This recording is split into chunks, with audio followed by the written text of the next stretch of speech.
What's up, guys? Patrick here.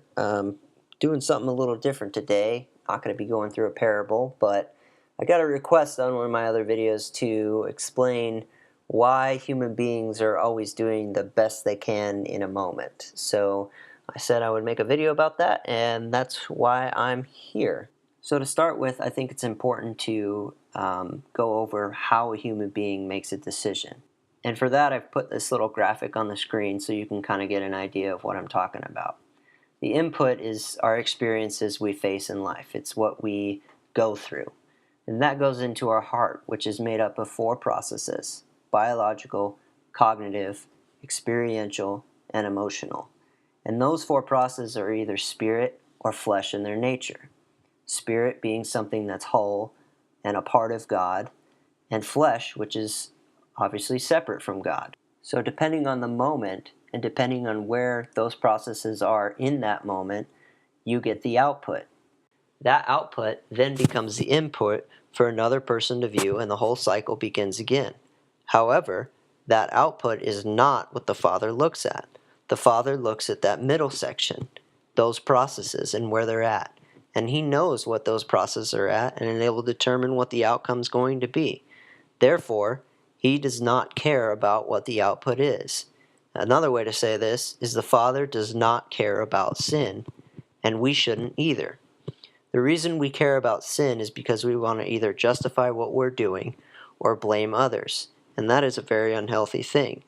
The better way to look at it is to say human beings are imperfect individuals who make mistakes, and that's okay. Our mistakes are what allow us to grow. Our mistakes are the Father's indirect way of showing us, hey, I want you to work on this. So if you believe you're not bringing your best to the Father, or if you notice you're always failing in a certain area, that's okay. The Father does not desire you to beat yourself up or self-loathe over what you're failing in, because after all, He knew it couldn't have been different.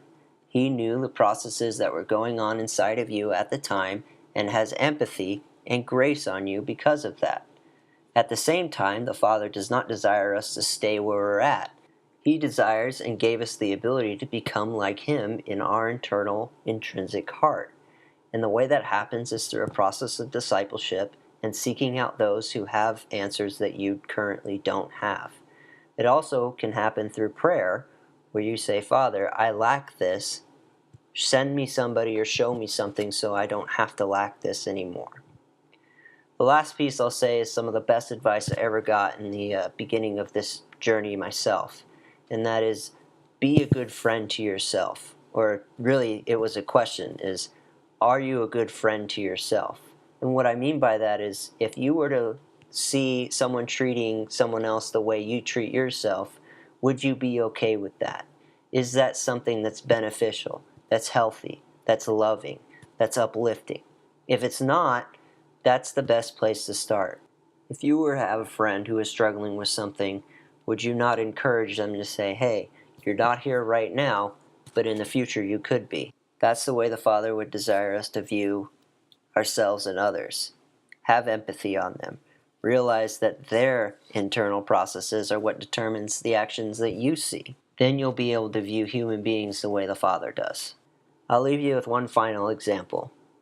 Whenever you're trying to learn a new skill, whether it's woodworking, driving a car, playing a sport, or any new skill, you never get it overnight. It rarely happens in a moment. It takes time and practice to become a master at something. And seeking the kingdom of heaven is the same way. Growing that spirit nature inside of you is the same way. And you're going to fail along the way. And guess what? That's okay. The Father is okay with your failures, and the Father loves you despite your failures. As always, guys, I appreciate you coming and listening to my videos. And if you have any other questions, please feel free to comment on any video. To anyone that's heard these words, I pray you be blessed in all that you do.